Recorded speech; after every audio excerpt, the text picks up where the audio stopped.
தேவபிரியன் நீங்க ஏற்கனவே சொன்ன மாதிரி இன்றைக்கு ஒரு தனியார் பள்ளியில அவரோட உடல் வைக்கப்பட்டிருக்கு பொதுமக்களுடைய அஞ்சலிக்காக. நாளை பள்ளிகள் செயல்பட வேண்டிய ஒரு அவசியம் இருக்கிறது. தற்போது நீதிமன்றம் தற்போதைக்கு உத்தரவு பிறப்பிக்க முடியாது என்று சொல்லியிருக்கிறார்கள்.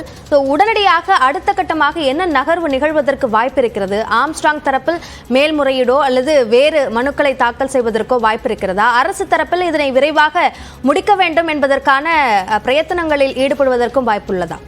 அரசு தரப்புல இருந்து உடனடியாக இதே சேம் சினாரியோவை அவங்க ஏற்கனவே பார்த்துருக்காங்க. கருணாநிதியுடைய மறைவை ஒட்டி உடனடியாக அவசர வழக்கு என்பது பதிவு செய்யப்பட்டு அதுக்கு எதிராக இருந்த மெரினா பீச்சில் யாருக்கும் புதிய நினைவிடம் கட்டக்கூடாது அப்படின்ற பாமக தரப்பில் இருந்த ஒரு வழக்கு உடனடியாக இரவோடு இரவாக வாபஸ் பெறப்பட்டது. அதன் அடிப்படையில் பார்க்கும்போது இது மாதிரியான உணர்ச்சி பெருக்கில் இருக்கக்கூடிய இந்த மாதிரி விஷயங்களை தமிழ்நாட்டில் இருக்கக்கூடிய பெரும்பாலான கட்சிகள் ரொம்ப கண்ணியத்தோடு தான் கடந்த காலங்களில் கையாண்டிருக்காங்க. நீதிமன்றம் இப்போ 2 விஷயத்தை குறிப்பிட்டிருக்காங்க. ஒன்று, எப்போதுமே ஒரு உடல் முன்பாக பாதிக்கப்பட்ட பெண்கள் அமர்ந்து அவங்களை துயரத்திலேயே இருக்கக்கூடிய நிலைமையில் நம்ம வச்சிருக்கக்கூடாது. அவங்க அதிலிருந்து மீண்டு வரணும். அரசு இப்போ புதிதாக கொடுக்க போகிற மனு மீது உடனடியாக முடிவெடுத்து சொல்லணும் அப்படின்னு சொல்லியிருக்காங்க. அதே நேரத்தில் உடலை அடக்கம் செய்துவிட்ட பிறகு வேறு இடத்தில் மணிமண்டலம் கட்டலாமா அப்படின்றத பற்றி ஆம்ஸ்ட்ராங் தரப்பும் பரிசீலிக்கணும் அப்படின்ற 2 விஷயத்தை சொல்லியிருக்காங்க. நல்ல இடத்தில் மணிமண்டலம் கட்டலாம், அம்பேத்கர் மணிமண்டபம் போன்ற விசாலமான இடமாக இருக்க வேண்டும் அப்படின்ற நிறைய சில விஷயங்களை நீதிமன்றம் சுட்டிக்காட்டியிருக்கு. எதிர்காலத்தில் மணிமண்டலத்தில் நிகழ்ச்சி நடத்துவதாக இருந்தாலும் இடையூறுகள் இருக்கக்கூடாது அப்படின்னு நீதிமன்றம் சொல்லியிருக்கு. ஸோ ராஜீவ்காந்தி சில ரெஃபரன்ஸை சொல்லியிருக்காங்க. ராஜீவ்காந்தி நினைவிடம் ஸ்ரீபெரும்புதூர் இருக்கிற மாதிரியே சில விஷயங்களை கோடிட்டு காட்டியிருக்காங்க.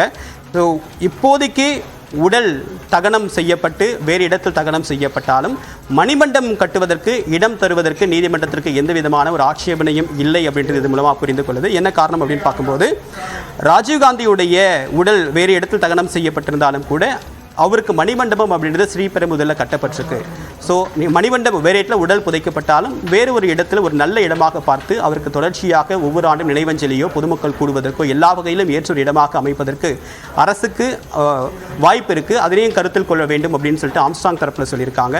இந்த 2 விஷயத்திலையும் பார்க்கும்போது அந்த 7500 ஸ்கொயர் ஃபீட் இடம் அப்படின்றது அரசு அனுமதியோட கிடைப்பதற்கு வாய்ப்பு இருக்கா, அல்லது தற்போது இருக்கக்கூடிய சூழ்நிலையை கருத்தில் கொண்டு உடல் அரசு கொடுக்கக்கூடிய மயானத்தில் அடக்கம் செய்யப்பட்டு அதற்கு பிறகு மணிமண்டபம் கட்டுவதற்கு வேறு இடம் அரசால் ஒதுக்கப்படுறதை ஆம்ஸ்ட்ராங் தரப்பு ஏற்றுப்பாங்களா அப்படின்றது தான் 2 மிக முக்கியமான ரெஃபரன்ஸ்.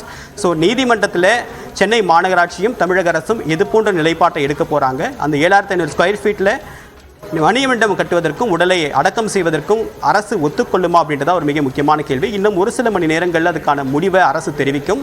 இன்றைக்குள்ளாக இந்த விஷயத்திற்கு ஆம்ஸ்ட்ராங் தரப்புக்கு ஏதாவது ஒரு இடத்தை ஒதுக்கிவிட வேண்டும் அப்படின்றது தான் 2 பேருமே சமரசமாகக்கூடிய இடத்துல ஒரு இடத்தை ஒதுக்கிவிட வேண்டும் அப்படின்னு தான் நீதிமன்றத்துடைய அணுகுமுறையாக இருக்குது இப்போ வரைக்கும். ஸோ அதுக்கான முடிவு அரசு கையில் தான் இருக்குது. ஆனால் அதே நேரத்தில் மயானம், அதாவது 1.5 கிலோமீட்டர் தொலைவில் 3 மயானங்கள் இருக்குது. அந்த இடத்துல 2200 ஸ்கொயர் ஃபீட் இடத்தை நாங்கள் ஒதுக்குறோம். அதுக்கு பிறகு மணிமண்டபம் கட்டுவது தொடர்பாக ஆலோசிக்கலாம் அப்படின்றது தான் நீதிமன்றத்துடைய பார்வையாக இருக்குது. அதுதான் மாநகராட்சியும் சொல்லியிருக்காங்க.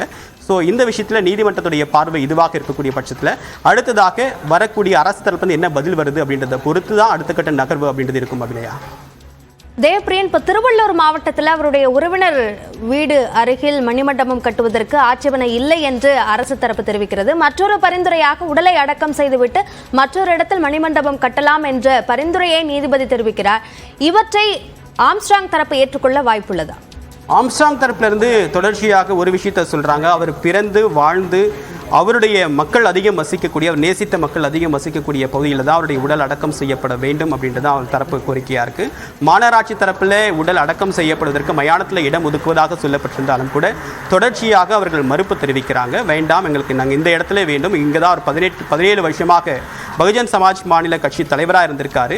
மக்களோடு இங்கே தான் நெருங்கிய பிணைப்பில் இருந்தார். அதன் காரணமாக இந்த இடத்துல அவரை தொடர்ந்து நினைவு கூறக்கூடிய வகையில் இந்த இடத்துல இடம் ஒதுக்கணும் அப்படின்னு தான் அவங்களுடைய நிலைப்பாடாக இருந்தது.